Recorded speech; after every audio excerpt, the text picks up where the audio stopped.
Jadi ciri khasnya gitu mencet lah ciri khasnya teu dieditnya eta. Aduh. Oke.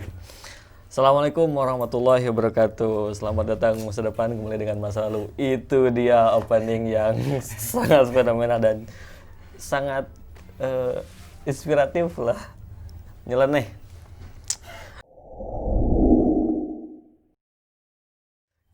Kita bertemu dengan mungkin banyak orang yang mengenal dengan Ahilmi ya, atau Ahil gitu. Laras, kumaha sehat tak? Alhamdulillah. Pencitraan biasa. Api-api anyar panggil. Gitu. Iya, kudu api-api anyar panggil. Ini adalah collab pertama di channel Ridwansyah. Nah, channel Ahilmi itu Hilmi Siroj pakai DZ ya. Jangan lupa nanti mampir ke sana gitu. Nanti disuguhan. Nah, kontennya itu tataros. Jadi sekarang itu dia. Beliaulah yang kita taros-taros gitu mengenai banyaklah nanti pertanyaan yang mungkin di luar konteks juga bisa, itu terserah lah. Karena kita akan ngobrol 1 jam 2 jam insya Allah. Sakuatna. Ya, Ahilmi kumaha sehat? Alhamdulillah, aku mamang Ridwan sabang semua. Alhamdulillah sehat oke. Sejomblo.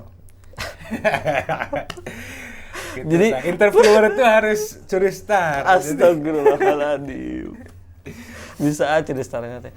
Jadi Ahilmi itu sering bikin status-status. Apakah itu yang dialami?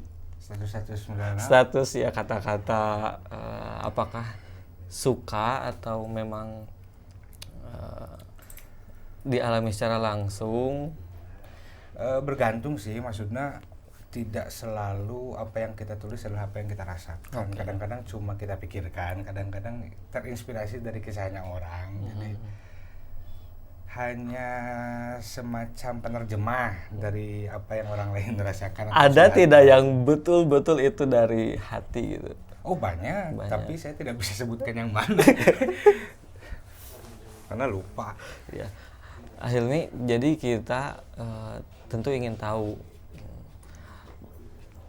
bagaimana Ahilmi dulu ketika masa kecil gitu kan. Karena ada beberapa mungkin untuk teman-teman di Al-Bidayah tahu masa kecil Ahilmi. Tapi kemudian setelah itu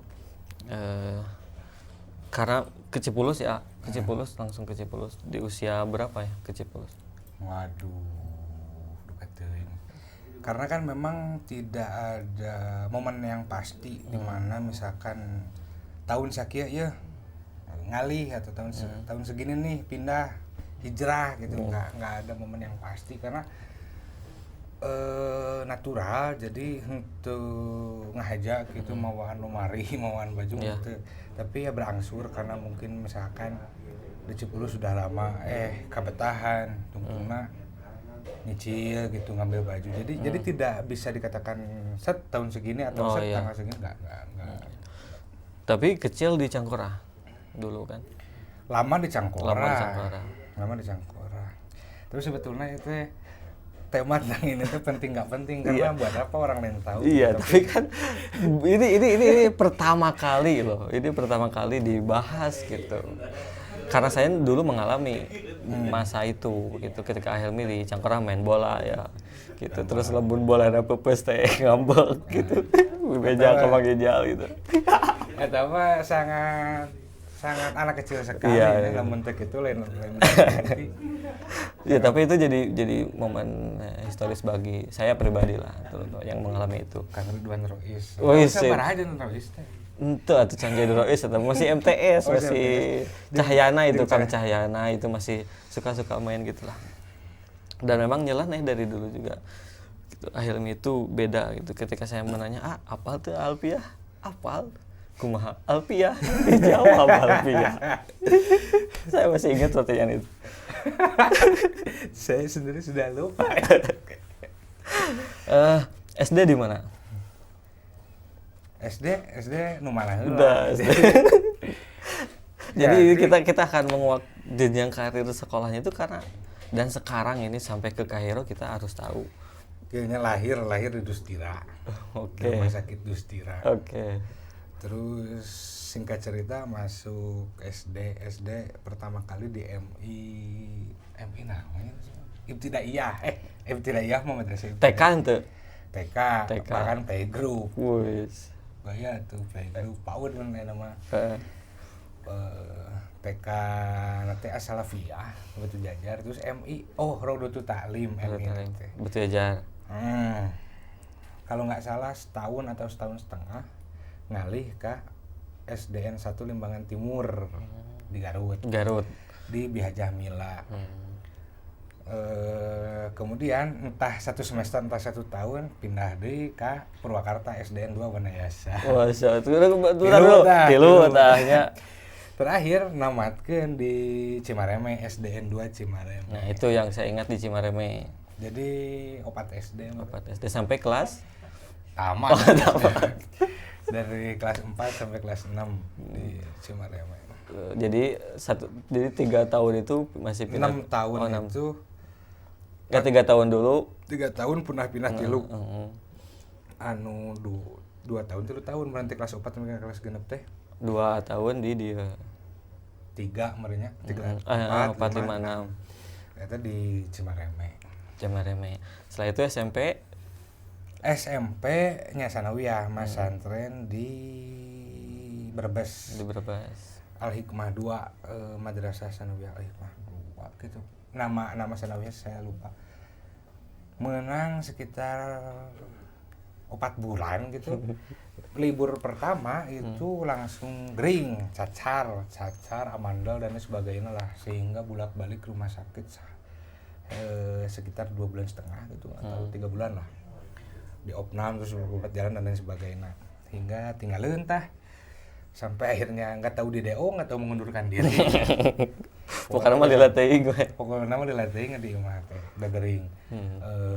Pindah ke Subang. Di Subang itu nggak lama pindah ke Al-Bidayah. Oh, jadi nggak lama di Al-Bidayah. Di Al-Bidayah nggak lama kayak oke di Al-Bidayah. Hingga akhirnya itu tamat. Ting kelas sabaraha tah di Cipulus we.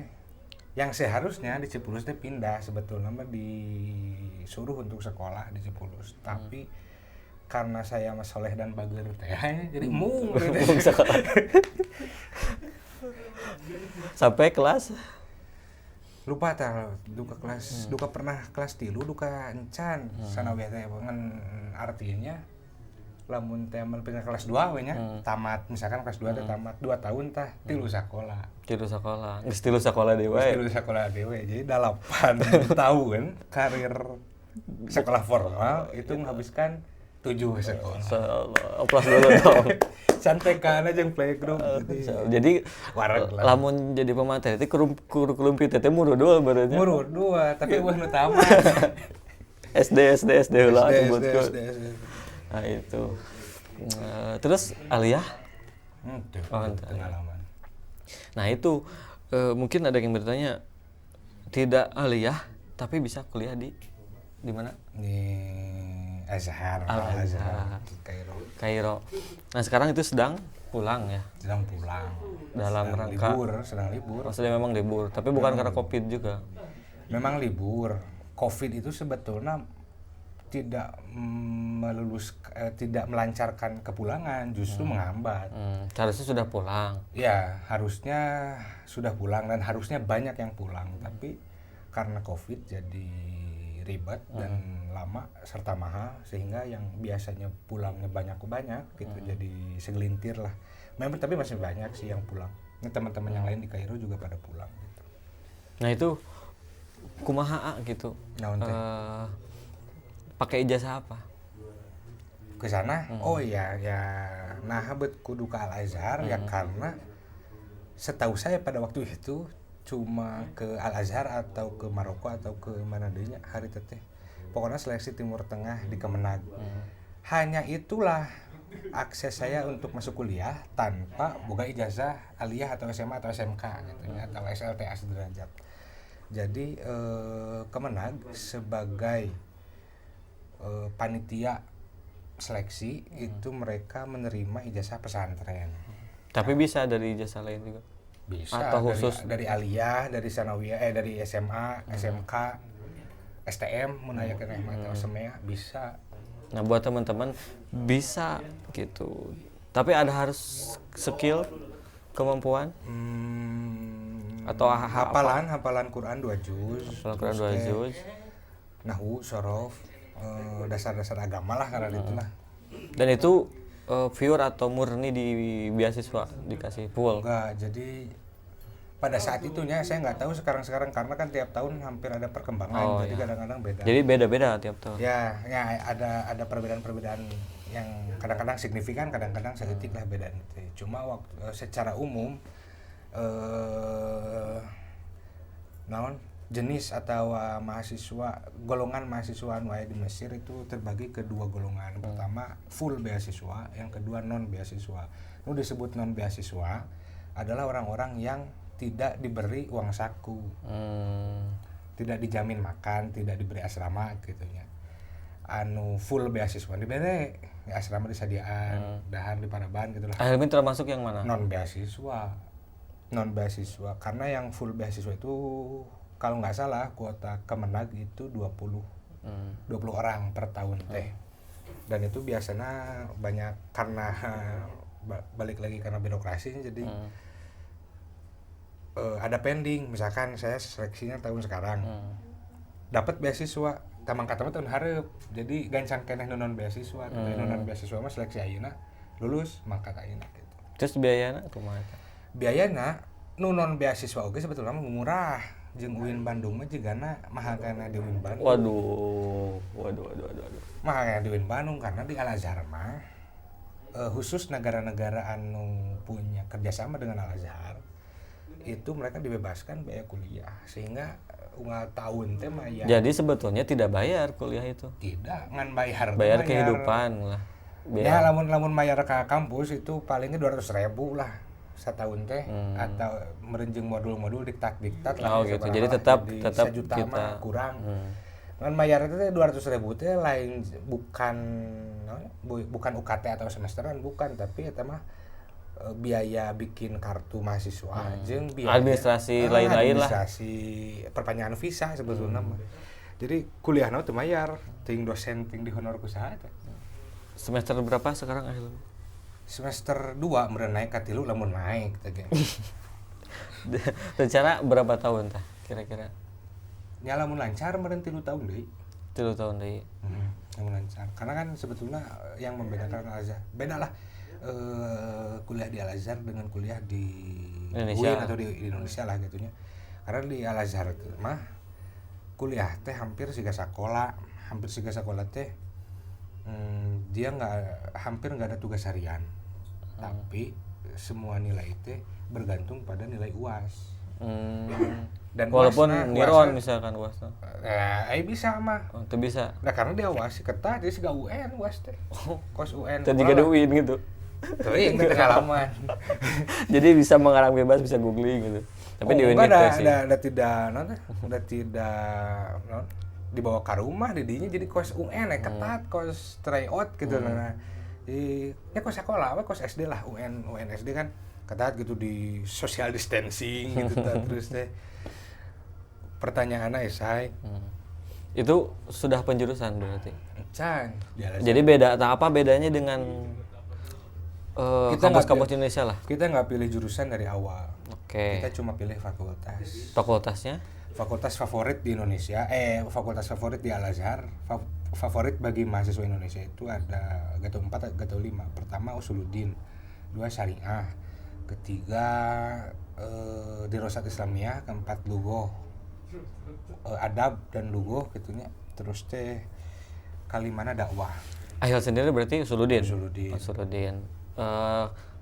Penjurusannya? Nanti tingkat 3 teh meureun semester genep ngambil aku mangke. Planning atau planning ya, mun ya kan ada pilihanna teh nano eta Usuluddin teh. Al-Qur'an ulumuhu, hadis ulumuhu, terus teh akidah filsafat, terus teh dakwah teh ada jurusan dakwah, ada fakultas dakwah. Teuing naon bedana lah can patieu. Tapi ada dominan atau Ya palingnya ke akidah filsafat sabab cerita nalar. Ya sebetulnya sama sih, beban talaran Qur'annya sama. Cuma kan tafsir mah berapa? enggak, kalau persyaratan dari kuliah itu sama. Jadi dipukul rata semua jurusan. Pukul rata sama, cuma kan ada beban ilmiah yang banyak gitu terus yang berat teh ngomongin Quran. Berapa teh sama teh sakumaha? Ayeuna mah termasukna sangat murah, da satahun teh dipentas sajuz, jadi lulus teh 4 juz. Itu teh hasil dari pengurangan di pihak Al-Azhar. Karena baheula mah zaman cenahnya saurna zaman Mbah Quraish Shihab itu mau wafidin ataupun wafidin tuh mahasiswa internasional lah, mahasiswa turis, mau wafidin maupun lokal orang dinya masri gitu ya, itu sama-sama 30 juz, kemudian dibagi dua gitunya, maksudnya di masri tetap 30 juz. Sampai sekarang orang Mesir mah 30 juz. Sebetul nama Wafidin itu dikurangi gitu, terus dikurangi, tapi kan kaopat. Jadi orang Mesir mah kan setahun teh 7 juz, 7,5 juz, 8 lah gitu. Dan udah 30 tuh ya. 4 tahun 30 gitu. Wafidin mah setahun teh ngan 1 juz. dicicil teh eta. Dicicilnya maksudnya teh tahun ayeuna saya misalkan tingkat pertama ya 1 juz nu dipentana, tingkat kedua 2 juz nu dipentana, tingkat kedua 3 juz. Nah, mungkin untuk ke persyaratan atau misalkan naon sih nu disiapkan ku Hilmi selama ieu sampai bisa ke tahap eta gitu. Ke tahap bisa masuk ke Azhar. Masuk ke Azhar mah babari teh urangnya bisa kalau dibatur, sebab dan disebut gampang-gampang susah sih karena ada ya kan begini ya, orang ketika berbicara kuliah di luar negeri berat lah gitu. Pasti oke. Karena maksudnya salah satu stereotip anu harus entah harus dijawab oleh mahasiswa luar negeri nanya bahwa ada beban besar, ada stereotip yang ini gitu, dan itu harus dibuktikan. Atau stereotip itu harus dihilangkan karena pada buktinya biasa wae. Maksudnya biasa wae teh saya tidak melihat keistimewaan naon-naon gitu ya. Tentang mahasiswa khususnya di Mesir gitu. Anu yang membedakan mereka menjadi setingkat lebih atas daripada yang kuliah di UIN misalnya. Sarua wae sih. Pada akhirnya mah kumaha persona masing-masing tetap. Tapi bisa. Jadi untuk teman-teman yang misalkan ingin keluar gitu ke Al-Azhar bisa. Ya, sangat bisa dan harus mulai dipikirkan oleh kaum santri tulen itu harus mulai diisi dan dipenuhi oleh kaum kita, sebab lamun teu rek usaha deui Azhar. Nanti kalau kemudian misalkan orang-orang Indonesia anu ka Azhar teh bukan dari kita, terus saha? Karena hiji karunya ka manehna sorangan, damai halamat teu diajar nahu teu diajar sorot dan lain sebagainya. Nu kadua karunya ka masyarakat anu sudah mempunyai stigma atau stereotip seperti tadi, bahwa sakur-sakur lulusan Azhar itu keren atau ustad, bahwa sakur-sakur lulusan Azhar itu gimana, padahal kan seperti itu gitu. Nah, sehingga harus diisi oleh kaum santri supaya stereotip masyarakat teh benar gitu. Dari kaum santri mah kan punya basic sehingga ditunakeun teu.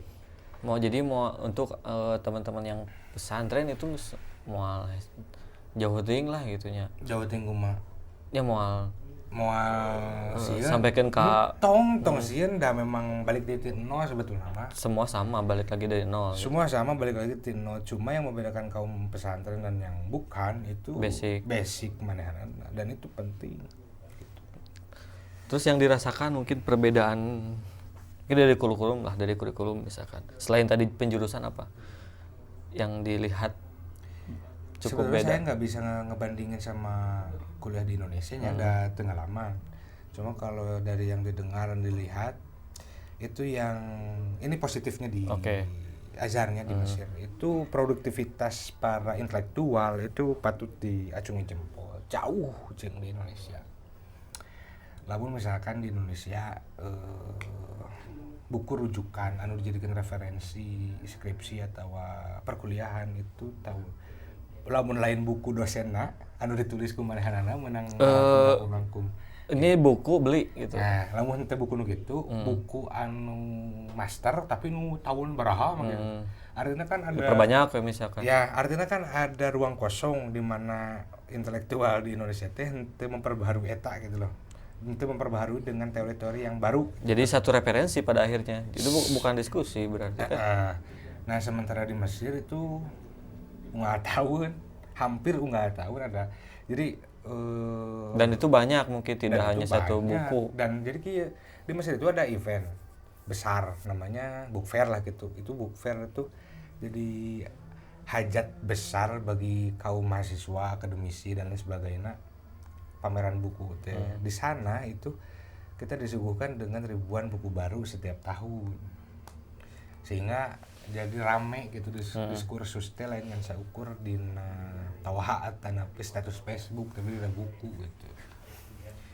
Sehingga ya mun pasya teh mah pasya intelektual itu buku by buku gitu lain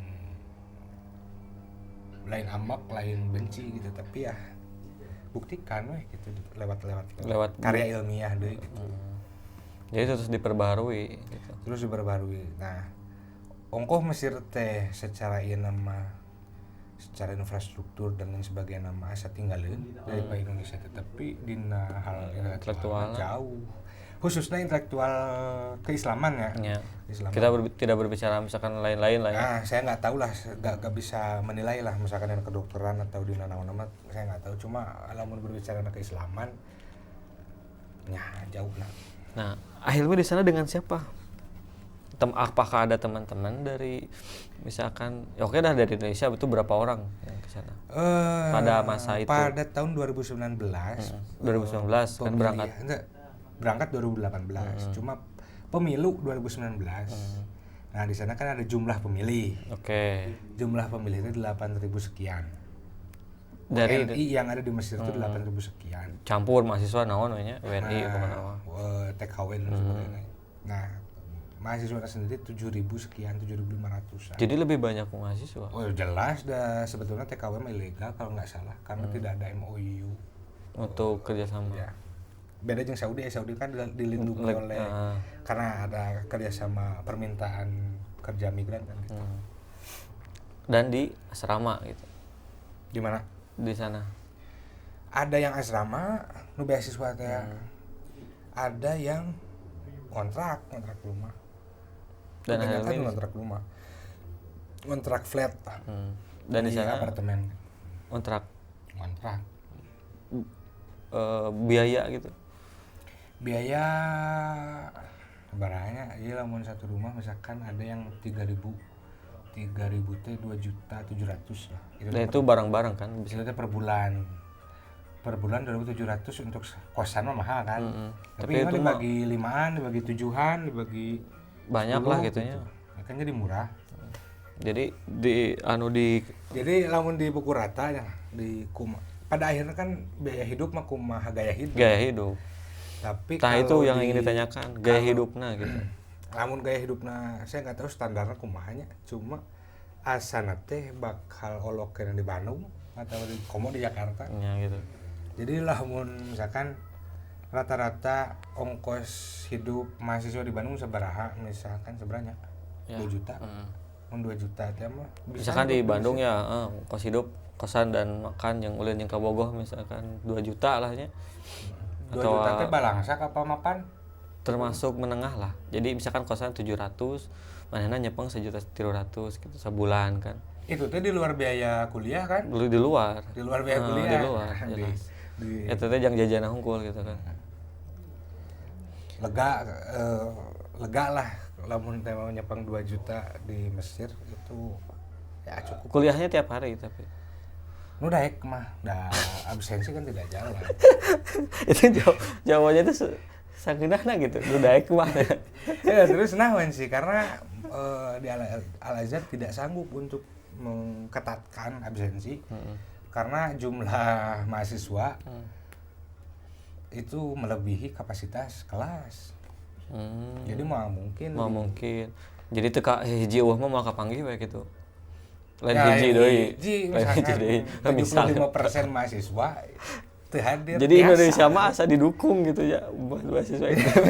Inilah. Tapi sebetulnya banyak kok mahasiswa Indonesia yang rajin gitu. Tapi saya tidak termasuk ke dalam golongan itu. Percayalah. Tidak rajinnya pun seperti ini apalagi rajin, wah luar biasa. Karena sebetulnya lamun dipilih-pilih itu banyak kegiatan yang bisa kita pilih. Artinya kita boleh memilih. Jadi kieu ulah nyangka mahasiswa Al-Azhar teh Ustad KB atau ajengan KB. Aya atlet misalnya. Aya atlet, aya selebgram. Oh ya selebgram. Aduh jadi di teh kan ngeplog hello guys. Di teh hello guys unggul. Nah itu teh loba. Itu di teh naon yang konten, yang ilmu. Oke. Jadi sehingga ada yang ngartis gitu, ada yang aktivis, ada yang talakinya. Itu mah ngaji ada yang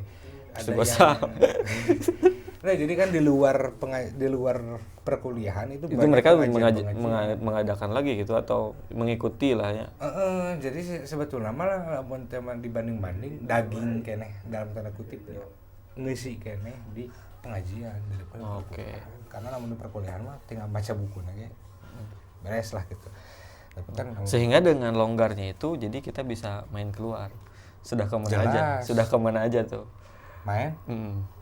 Saya paling jauh dan satu-satunya perjalanan itu ke Humaytharoh teh selatan Mesir.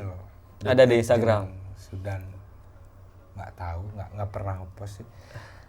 Humaytharoh teh makamna jarah itu mah dalam rangka gitu Syekh Abi Hasan Asyadzili dalam rangka api-apina jarah padahal mah yang ulin we. Tapi ulin kena capek 12 jam pakai jadi kamaduda lah merenya di loncat lah kan masuk YouTube dah nah teu ngeplog di ditu kan eta konten dong itu ini malah channelnya itu ya lihat di channel Hilmi Siroji itu tak taruh saya jadi ada satu-satunya vlog yang saya tonton awal pertama kali beliau nge-vlog itu gitu ya jual nepi ya jadi memang hiji yang naon gitu kedua ternyata nge-vlog itu capek ya yang naon buka. Jadi kalau pengen cari hiburan misalkan vlog untuk melihat Mesir, tinggal lihat saja loba gitu. Saya mah enggak di situ. Jadi tidak di situ ranahnya. Terus kenapa masuk YouTube dan konsepnya Tataros dan itu akan diduplikat oleh saya juga.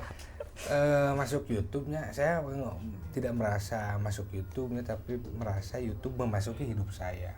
Jadi karena YouTube itu sudah dalam genggaman lah ya. Jadi karena YouTube itu asup karena hidup kurang sehingga saya merasa harus terlibat dan merasa harus punya sumbangsi atau lain sumbangsinya harus menitipkan diri saya kepada YouTube gitu. Jangan naon sih nge-YouTube nggak dokumentasi, saya tidak pernah ngahaja nyin konten gitu misalnya. Duh kemana yuk orang nyin konten tidak pernah. Jadi konten saya adalah konten yang memang orang mengalir apa adanya. Orang ulin, ngobrol ya direkam orang gitu. Ngobrol, balik direkam. Jika kieu lah gitu, jika kieu Jadi tidak dihaja gitu. Ya, tengah aja sehingga tidak mengemis subscribe guys, subscribe gitu. Ya, banyak subscriber 16 juta masih gituan kenehnya. Betul iya. Ya mungkin mereka mah kan profesi, saya mah bukan.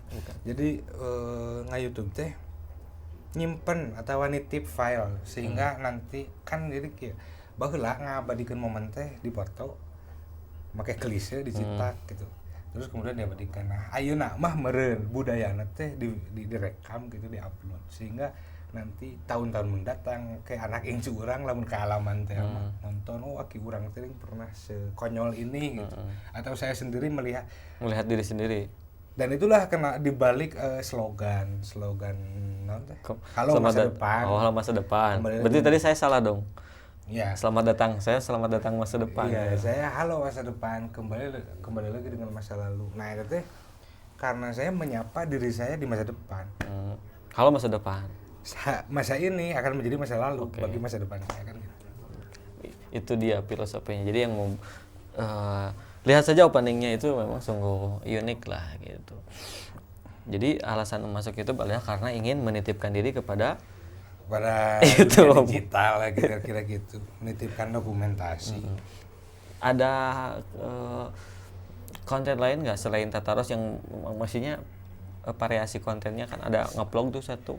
Selama ini sejauh ini baru ada 2 jenis konten atau hiji vlog, kedua Tataros. Baru katilu ayeuna ditarosan. Oke, iya.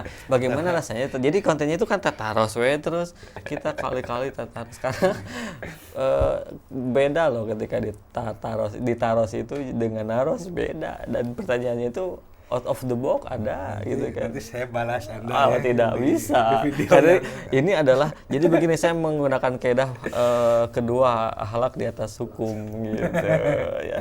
Jadi yang berkuasa adalah moderator. Di sini saya sebagai moderator. Gitu. Kembali lagi, punten banyak yang ya wajar lah Hilmi ke Kairo, ke Al-Azhar, Mesirnya. Karena misalkan ada punten, sudah jelas gitu misalkan turunan ajengan lah gitu. Gitu. Nya mau jauh ti AA misalkan gitu, ti bapak. Itu bisa diterima nggak alasan seperti itu? Bisa iya, bisa tidak. Namun bisa iya ada meureun linear dengan tradisi keluarga. Jadi misalkan sangat wajar ada orang yang jika seorang tukang namanya tuh misalkan pengusaha mendorong atau mendidik anaknya untuk menjadi pengusaha, sangat wajar gitu kan, linear, termasuk meren apa yang terjadi pada diri saya gitu. Tapi saya sendiri ke Mesir lain didorong, lain dititah, hayang jauh. Ya, tapi bagaimana itu posisinya sebagai cucu lah gitu. Posisinya kumaha? Sebagai nya bisa iya bisa tidaknya, bisa iya nanti siga kitu. Bisa tidak nah tinggal di Mesir insu ajengan kabeh lain. Sehingga orang-orang dalam tanda kutip orang-orang biasa atau orang-orang anu non turunan ajengan itu banyak di Mesir dan biasa saja. Maksudnya biasa saja tuh ya kita berteman terus kan aing mah insu ajengan maneh lainnya. Itu gitu. Dan saya predikat atau namanya titel itu hayang-hayang tapi embung, hayang-hayang tapi berat gitu. Hoyong-hoyong tapi abot. Nah, kira-kira gitu. Hoyongna naon? Rek kumaha teh hoyong coba. Kita punya privilege. Kita punya kemudahan yang orang lain tidak punya. Kemudahanan naon? Misalkan batur rumah kudu masantren hayang panggih jeung ajengan teh. Urang mah tinggal beunta hirupna sepanggih jeung kolot gitu nya. Anu mana cek batur rumah kolot teh ajengan misalkan. Itu privilege. Terus orang-orang tuh harus jauh-jauh masantren untuk bertanya atau untuk mendapatkan materi-materi pelajaran keagamaan. Urang mah sapopoe itu tuh kan sebuah privilege anu kemudian harus disyukuri. Tapi kemudian beratnya naon? Lebih banyak lagi Pak beratnya. Rek kumaha teu berat, da beban teh. Bebanna misalkan orang ngaji jurumiah dianggap nanti bisa we urang teh. Nah, pihakku tuh bisa. Tah gitu. Sok aya nu kitu Aya gitu pan. Namun misalkan lomba naon ya? Lomba MKK aya kata piraku gitu. Ya, lomba-lomba naon lah. Misalkan urang menang teh teu dikeprokan ku batur teh ada pantes we. Tah gitu. Hei eleh tadi kayak aku batur teh manya gitu teh. Jadi rek hayang rek berat sangat berat. Jadi saya juga sendiri bingung. Cuma saya feel-nya bagaimana? Rasanya kumaha gitu. Jadi, ada di posisi itu misalnya. Enggak tahu untuk membahasakannya seperti apa gitu. Karena pada akhirnya meureun dan geus lila ngalaman menjadi orang yang punya titel seperti itu kan tidak lahir akhirnya gus lila meureun ti lahir teh karena sudah menjadi habit gitunya dan itu sehingga pada akhirnya meureun tiap incu aja kan bukan hanya saya gitu ada banyak punya formulasinya tersendiri bagaimana dia memandang hidupnya sendiri, bagaimana dia memandang hidup orang lain dan bagaimana dia memandang hidup ini seutuhnya gitu. Jadi pada akhirnya saya ya biasa jadi ada orang yang ngomen ya terima, ada orang yang muji ya antepkeun, ada orang yang menghina ya biasa gitu. Sehingga tidak fokus pada orang yang berbicara seperti itu. Ya fokus pada diri sendiri. Dan naon sih hincu ajengan mah titel atau predikat anu lain prestasi. Oke, digaris bawahi lain prestasi. Kenapa? Why? Kita tahu bahasa Inggris nama why. Padahal bagi sebagian orang kan itu sebuah prestasi lah gitu. Rek kumaha disebut prestasi da lain urang nu gawe. Oke, jadi ini berlaku untuk umum dong. Berlaku untuk umum dan jadi begini, dan misalkan bukan hanya anak ajengan. Iya, anak kepala sekolah, misalkan anak pejabat, kepala sekolah, anak tukang beca, anak tukang somai, anak tukang ojek dan lain sebagainya, semua orang itu mempunyai predikat anak naon gitu. Itu tidak dengan usaha. Oke. Jadi rek kumaha disebut prestasi bukan gawe urang. Itu bukan lain. Satu-satunya tugas seseorang untuk dia kemudian bisa menjadi anak ajengan itu hanya hiji nyata tinggal lahir kur sakitu-kitu jadi ya anak ajengan teh kumaha bapana kan gitu. Jadi bukan sesuatu yang bisa dibanggakan karena itu prestasi, bukan. Bahwa itu harus disyukuri, iya sangat. Jelas gitunya. Dan itu harus dipertanggungjawabkan. Tapi bukan untuk diagul-agulkan, lain. Naon tuh andil maneh gitu, andil saya, misalkan saya cek batur, urang teh incuna jengan dan anak lah incuna jengan. Tapi apa andil diri saya sendiri untuk menjadi incuna jengan itu? Tidak ada. Ngan tinggal lahir hungkul. Namun kemudian takdir netenya indung urang teh lain indung nu ayeuna, kolot urang teh lain kolot urang nu ayeuna. Itu kan beda. Jadi apa sih? Namanya bukan sesuatu hal anu patut dibanggakan. Apalagi saya, Masya Allah. Itu mah serius. Herilah. Apalagi saya ini, aduh akhirnya tawadu banget gitu ya. Komo urang guys gitu ya. Komo urang guys, sekelas akhirnya saja udah bicara seperti itu komo urang. Oke lah. Jadi tadi kita putar-putar karena biar nggak jenuh gitu ya. Naon tadi teh bi teh ngabasna nasab. Karena bagi ya itu kan penyakit. Betul tidak? Penyakit bukan ketika orang ada ya Indonesia lah gitunya masih kene ketika di sekolah orang teh budak kepala sekolah gitu, misalkan orang teh budak na ieu gitu kan. Mentitelkan diri gitu. Mentitelkan diri sebagai seorang anak itu gitu. Ya, tadi teh meureun dia memformulasikan atau merumuskan titel yang dia punya, privilege yang dia punya dan beban yang dia punya. Pada akhirnya terumus teh atau formulasi yang dia dapatkan atau yang dia ramuk itu kemudian menjadi sikap anu siga kitu. Sikap. Jadi beda-beda orang-orang menyikapi misalkan lamun tema aya komunitas incuajengan. Komunitas sih misalkan di organisasi kuna. Tiap orang itu pasti beda memahami itu, menghayati itu gitu. Tiap incu ajengan misalkan incu ajengan ini sikapnya jadi begini, incu ajengan yang ini sikapnya. Oke, Jabar Muda itu apa itu? Yang kumpulan anak ajengan kan? Bukan anak ajengan unggul, komunitas Brang Abring sama keluarga pesantren. Oke. Itu mah rumusanna Kang Ahmad Romzi. Iya. Orang Cirebon. Jadi supaya saya nggak tahu ya apa yang dia pikirkan gitunya. Cuma yang saya tangkap dia punya keinginan untuk mensatubariskan, mengembalikan silaturahmi antar pesantren di Jawa Barat gitu. melalui anak muda dari ajengan nama pan gesepuh maknya titah ubrang-abring gitu, sehingga komunikasi antar pesantren jelas gitu. Nah, jadi ruang riung karena itu sih diperkenalkan kembali. Dan gening ternyata misalkan pesantren ini sama pesantren ini, oh kita teh ketemu di Bonoroyot mana gitu. Oh kita teh secara sanad keilmuan ketemu di sini gitu. Ya. Nah, di Jabar Muda itu dipertemukan kira-kira gitu eta mah.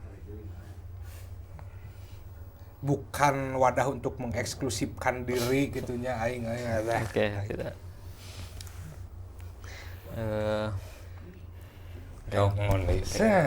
Oke lah, soalnya memang saya akan membalas di video selanjutnya. Tidak bisa, saya tidak akan datang. Selama perjalanan ini, gitu ya.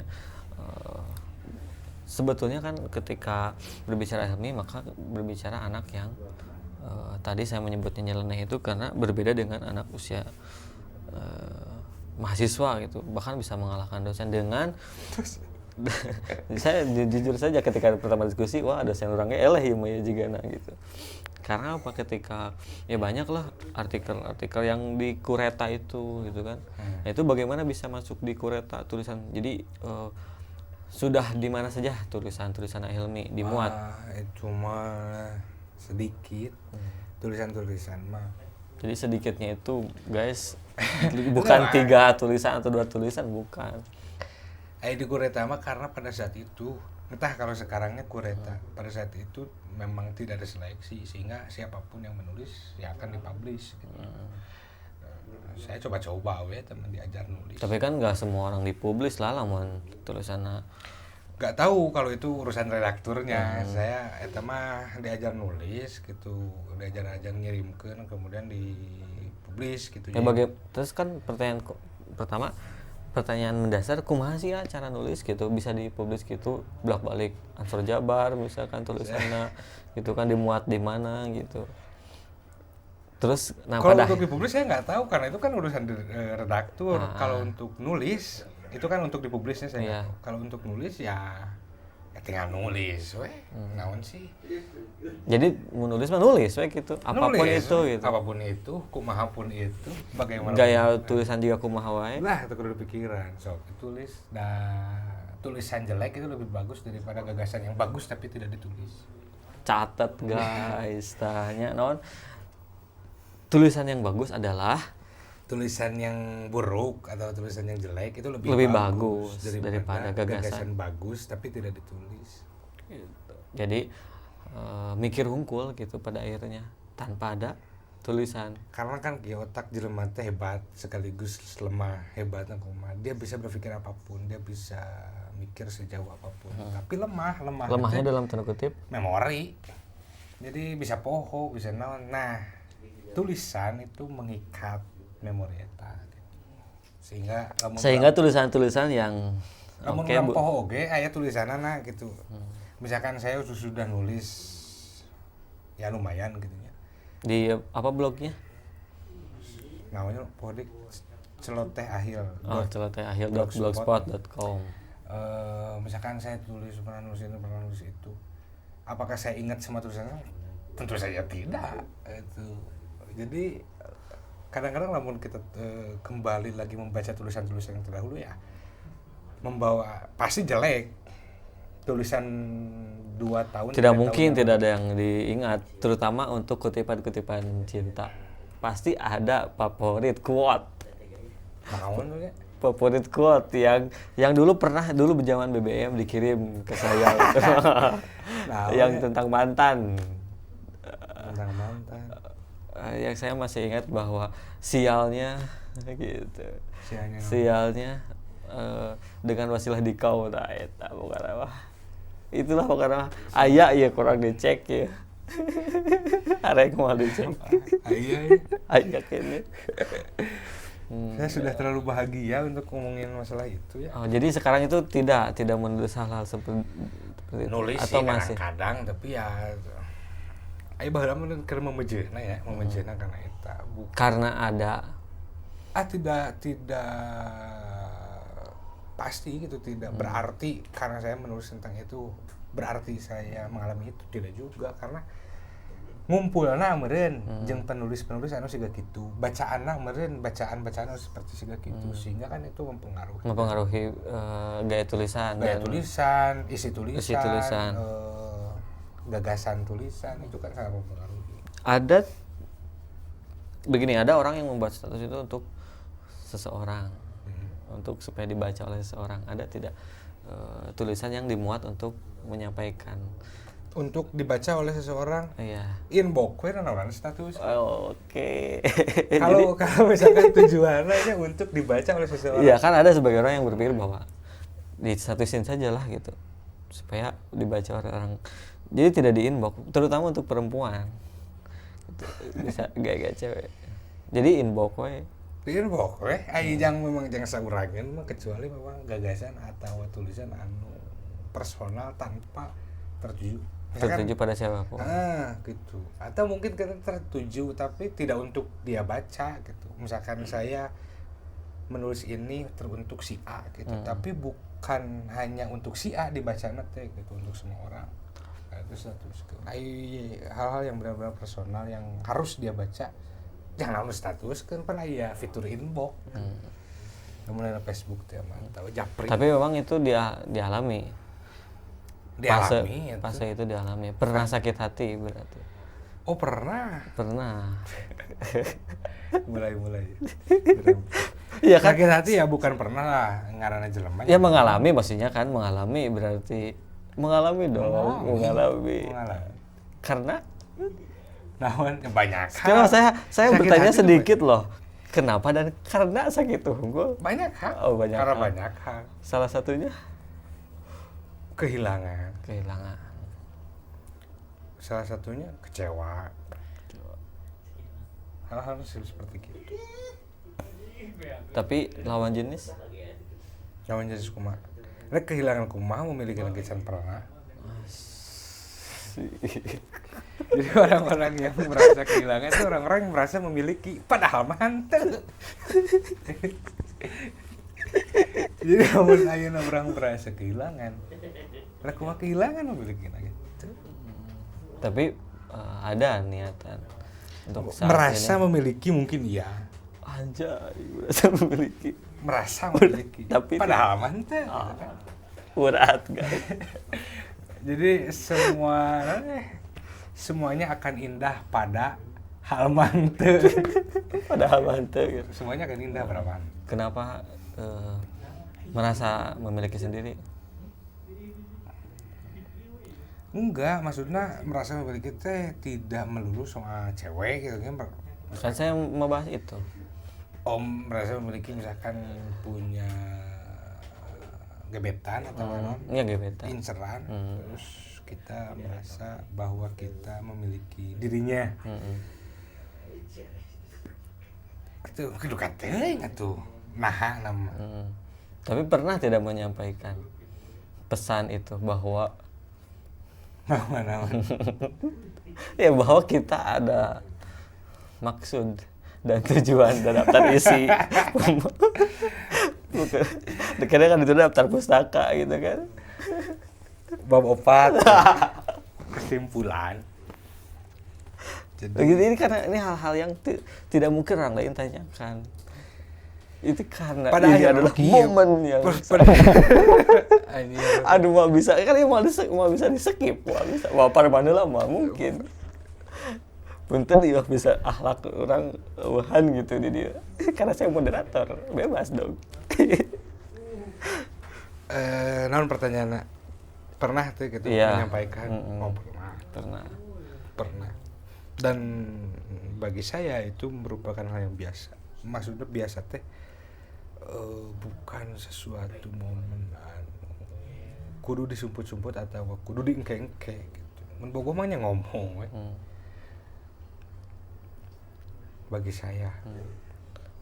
Kecuali ya mungkin bagi sebagian orang punya ada ya cinta yang dipendam atau jadi tipsnya adalah jangan dipendam gitu ya. Meureun beda-beda orang-orang mau menyikapi perasaan ya maksudnya mengekspresikan perasaan sendiri kan jelema punya ya artinya untuk hal itu gitu janganlah gitu dipendam. Saya mah gitu sebab naon pikiran keserangan atau dipendam gitu jangan naon coba kenyeri-nyeri mending ngomongin ditolak berarti jadi jawabannya apa saat itu pada siapa ya kan itu terserah Anda dong. jawaban tisa nya aya nu teu ngajawab aya nu rata-rata teu ngajawab sih rata-rata teu jawab punya mantan apa mantan hati lah.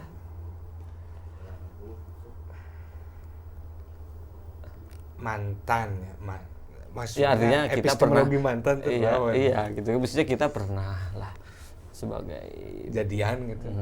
Ya enggak soalnya saya nggak pernah jadian gitu. Iya ya bukan Jadi nggak pernah punya mantan.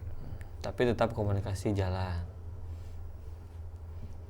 Ya tergantung anu kawin nya teu. Anjing. Kawin gitu. Jadi ada yang tinggal kawin. Jadi ada yang sudah menikah. ada yang sudah menikah. Aduh, guys. Ada yang komunikasi lanjut, ada yang hilang, ada. Dan bukan hanya tadi disebut mantannya, bukan hanya itu dah, bebaturan ini kos gitu kan biasa. Tapi itu yang menikah berapa orang? Nggak tahu ya.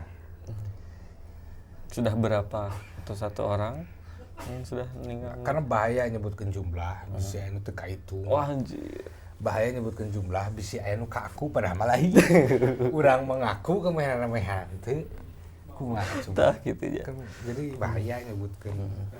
Nah, itulah naon teh. Ini sudah ngalor ngidul sekali ini. Iya, karena itu tujuannya ngalor ngidul. Karena tadi sudah cukup. Ya, sudah cukup. Harus dipotong ini 15 menit terakhir lah kira-kira. Tidak bisa. Karena saya yang edit. Karena kalau diserahkan kepada AA itu tidak mungkin. Pasti bakal ada banyak momen-momen yang hilang. Ya, itu terserah lah. Oke, biar penasaran jadi nanti lanjut lagi. Sama menit ya. Wah, nggak sejam lah, cukup lah ya, cukup atuh. Dedi Keberser oge jarang 52 mah. 1 2 3 4 5 6 7 8 olahraga.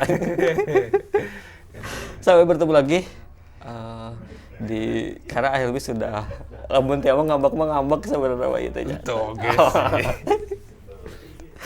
Cuma di depan kamera tapi tidak Akhilmi itu orangnya enjoy, bro. Jadi kalem lah. Yang bisa seperti ini gitu, yang tidak dibuat-buat. Di channelnya ini tayang di channel saya. Silahkan. Makasih banget ya di channel Ridwansa dan channel Akhilmi itu adalah nanti saya bikin konten pembalasan. Adalah Hilmi Siraj ya. Karena Hilmi tidak pernah mengemis subscribe.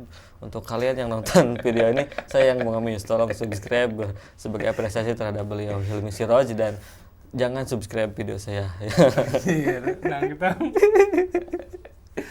Quote atau kata-kata yang kata-kata rame ya sebagai penutup lah, closing statement. Kata-kata terserah, bebas, sok kalem we nyantai. Dulu seindah apapun kata mutiara, tidak lebih indah daripada kerja nyata. Segitu. Revolusi mental. Gawe tong sare wae. Assalamualaikum warahmatullahi wabarakatuh. Perumahan, anjir.